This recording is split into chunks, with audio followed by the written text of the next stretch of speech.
But the question reads as follows. Military drone strikes have increased dramatically overseas, but civilian casualties, referred to as collateral damage, have skyrocketed as well. Statistics show that for every one targeted terrorist killed by a drone strike, 49 innocent people are also killed. Do you believe that this is an effective technique and worth the human cost? Based on your political philosophy, do you support the use of military drone strikes? And let's start this one with Austin. 2 minutes. I believe that if we're going to have a military and they're going to be performing operations that are to defend the United States, the War Powers Act of 1974 allows the president to use temporary powers to protect citizenry of the United States and anything that would involve our national security. So there is a very limited use of powers that the president has to exercise. When you're in a war, when the United States has declared war, it's a very different legal situation that you're put in rather than a sort of undeclared war situation as we have now in Afghanistan and Iraq. I believe that if we were to have a declared war status, then you go in, you declare a war, you win it, and you do whatever it takes to win.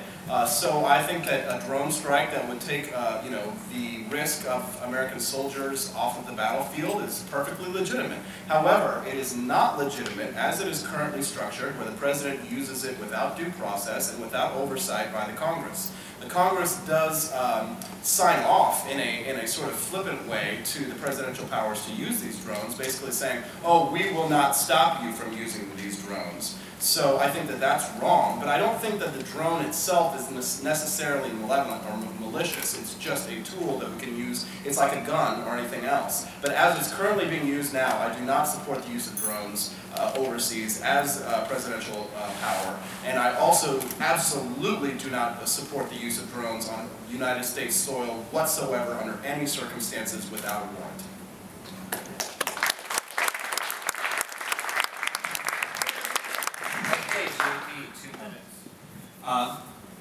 I would say that usage of drones needs to be a tool of discretion to the president. But I do echo a lot of what Austin has to say, that Congress has ceded a great deal of authority to the president when it comes to actually declaring war. This has a lot to do with, as I said, Wilson. It also has a lot to do with Kennedy. It also has a lot to do with Johnson, and also Roosevelt. This is the tradition that progressives have put forward, where we can have endless wars and not have a clear reason for being there, and it just gets changed throughout. I mean, part of the issue in Vietnam, for instance, was that Johnson didn't want to withdraw because it would make him look weak, but he wasn't trying to win the war to win it. He wasn't trying to actually just win the war.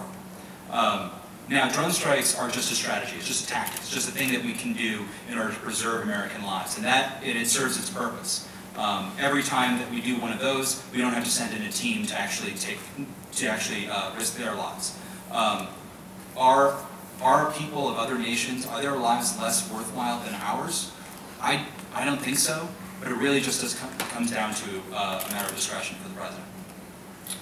All right, I just want to respond quickly to JP throwing progressives under the bus when it comes to endless wars. Let's not forget who started the notion of preemptive strikes. That was a conservative president. Wilson. No.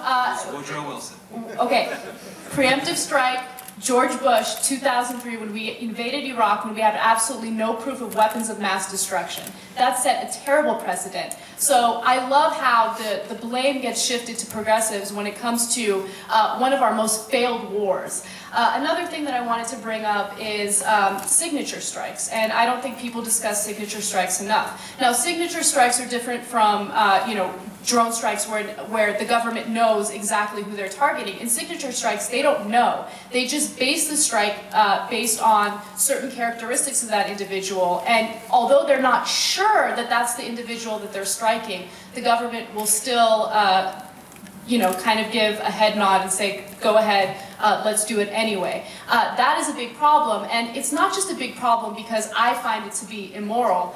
It's a problem because if we are trying to spread so-called democracy in another country, if we're trying to end terror, we can't be terrorists ourselves. We can't go strike people that we aren't sure are the people that we are supposed to be targeting. And at the same time, I mean, look at Pakistan. We're doing drone strikes and killing civilians at weddings, at funerals, and I think that that sends a terrible message internationally. And, you know, I definitely agree with due process. I always pronounce this gentleman's name inappropriately, but it's Anwar al-Awlaki. Our drone strike, in that case, was hideous because of the fact that that was a U.S. citizen, there was no due process, and I disagreed with that.